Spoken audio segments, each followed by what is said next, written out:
Yo, magandang hapon mga kabakerd. Hapon na tayo nag-vlog mga kabakerd kasi maaga tayo maalis mga kabakerd kasi medyo malayo yung ating trabaho mga kabakerd. Mga kabakerd, nakita ko may ano na. Yung ating black mackerel. Nakita ayun na mamalo na naman oh. Oo. Uy, sabahig talaga to. Napalo na naman ako ng aking gray mga kabakerd. Hey. Mamalo. Sa hindi pa pala nakasubscribe dyan mga kabakerd, please subscribe my YouTube channel mga kabakerd. Sa mga subscriber ko dyan, maraming salamat sa inyo mga kabakerd. Tara. Let's go.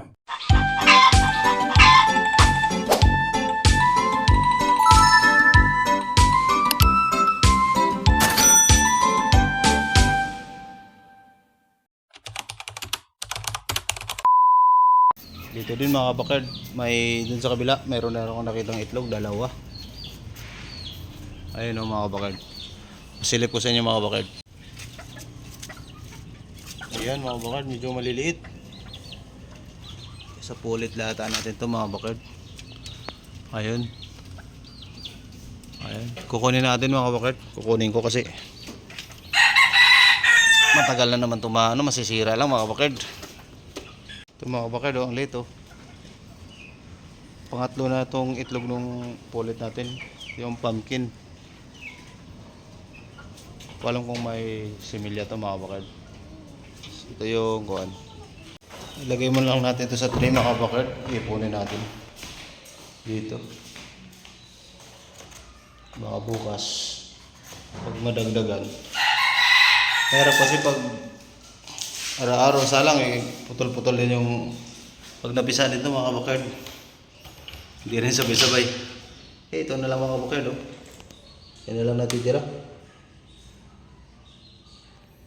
Kasi yung nabugok. Yung kinuha ko dun sa matagal kasi na-stock dun sa saging, tapos saka ko na nilagay sa incubator. Yan. Nabugok mga 6 na piraso. Kaya yun na lang yung natitira. Ang ginagawa ko ngayon araw-araw tinitingnan ko kung may itlog, kukunin ko na lang muna. Kasi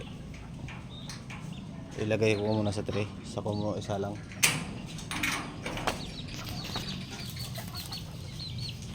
Para pag sisiw sabay-sabay sila pag napisa. Para alam natin kung kailan sila mapipisa sabay-sabay. Mahirap pag yung hirap yung hindi magkano sa patuka. Kasi yung iba isang buwan na, tapos yung iba wala pa, 3 weeks, 2 weeks. Di ba sabay-sabay, sama-sama lang sila yung patuka, isa lang. Maganda talaga pag sabay-sabay. Ganun na gagawin ko ngayon mga kabakerd.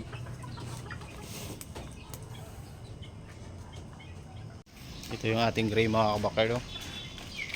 Pinalungan ko na mga kabakerd.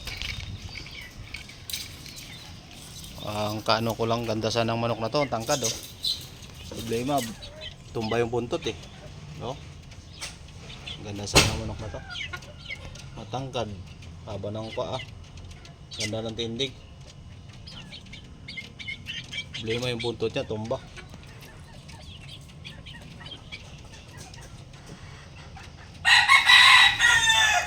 6 months na yan mga kabakerd.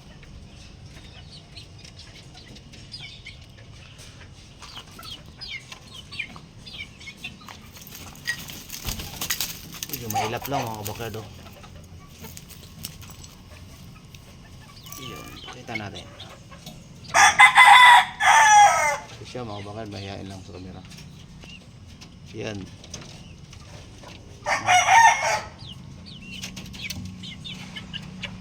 Guwapong manok, guwapo sa to. Tumba lang ng buntot, tumba.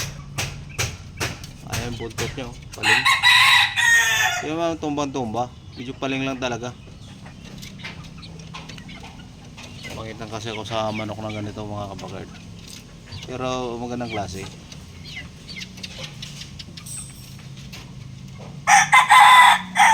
Pwede ko ito mga benta-benta kasi ano to, reject kasi ito mga ganito mga kabakard. Nagpapahiya tayo.